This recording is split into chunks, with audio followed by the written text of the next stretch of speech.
चलिए ये क्वेश्चन देखते हैं। ये एनसीईआरटी एग्जाम्पलर के टॉप मोस्ट क्वेश्चंस में से एक है। इसमें फर्स्ट टर्म ए गिवन है। फर्स्ट टर्म वैसे हम जनरली लेते भी यही है। सेकंड टर्म है बी।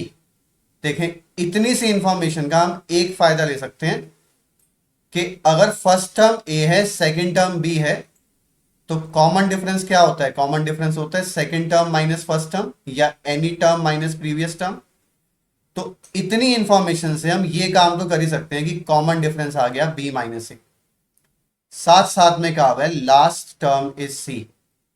तो अगर आप नंबर ऑफ टर्म्स को एन मान लें, let the number of terms be n, तो लास्ट टर्म एन टर्म ही तो हो जाएगी। अगर total number of terms n है तो लास्ट टर्म मतलब एन टर्म, और एन टर्म की वैल्यू मतलब लास्ट टर्म की वैल्यू क्वेश्चन में क्या गिवन है? लास्ट टर्म की वैल्यू हमें सी गिवन है। तो इसमें हमने पहले तो फर्स्ट टर्म ए गिवन है, कॉमन डिफरेंस बी गिवन है, तो कॉमन डिफरेंस निकाल लिया बी माइनस ए। फिर total number of terms unknown थी, उसको मैंने एन मान लिया।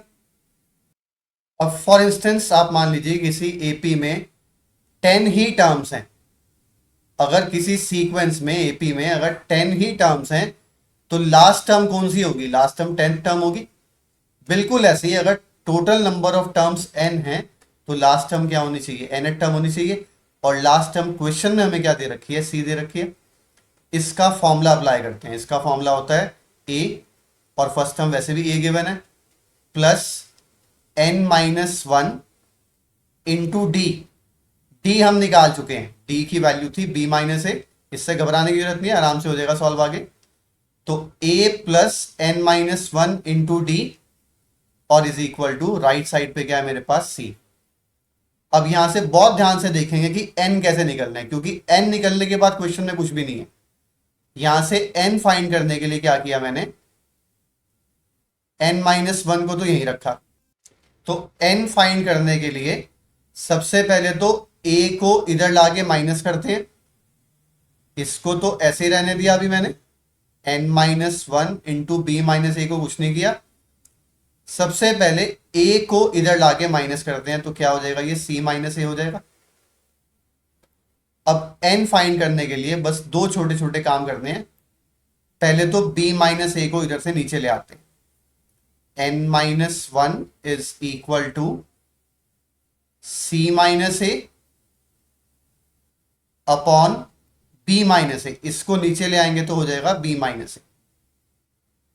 तो यहां से देखें एन की वैल्यू क्या आएगी? यहां से एन की वैल्यू बनती है सी minus A upon B minus A. C minus A upon B minus ए, ये तो पहले ही आ गया था, बस माइनस वन को इधर लाके प्लस वन करना है। अब इसमें डिनोमिनेटर्स का एलसीएम ले लेंगे। एन फाइंड करना था, पहले हम बी माइनस ए को नीचे लाएंगे, ये बन जाएगा। और फिर एन फाइंड करने के लिए माइनस वन को और इधर ले आते हैं। अब बस एलसीएम लेना है, तो एन की वैल्यू आ गई। तो एलसीएम लेके आप देखेंगे एन की वैल्यू क्या बन जाएगी? नीचे तो आ जाएगा बी माइनस ए, ऊपर बनेगा सी minus A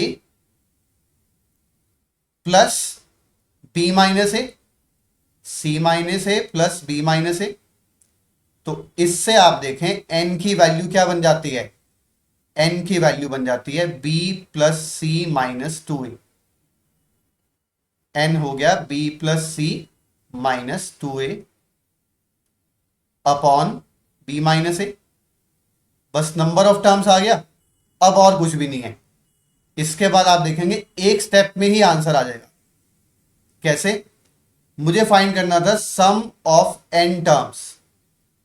some of N terms का फॉर्मूला क्या होता है? Number of terms upon two. ये है number of terms upon two. पहले तो नंबर ऑफ टर्म्स लिख देते। नंबर ऑफ टर्म्स ये हो गया, upon two number of terms upon two into first term plus last term. First term भी क्वेश्चन में गिवन है और लास्ट टर्म भी गिवन है। इसमें एस एन का दूसरे वाला फॉर्मूला यूज करेंगे। डी वाला अप्लाई करेंगे तो क्वेश्चन बहुत लेंदी हो जाएगा। इससे आप देखें एन फाइंड करने के बाद बस एक स्टेप में एग्जैक्टली जो प्रूव करना था वो आ गया, B plus C minus two A into A plus C upon two into B minus A. बस बात ये ध्यान रखनी है कि फॉर्मूला लगेगा एन, ये था n upon two into first term plus last term.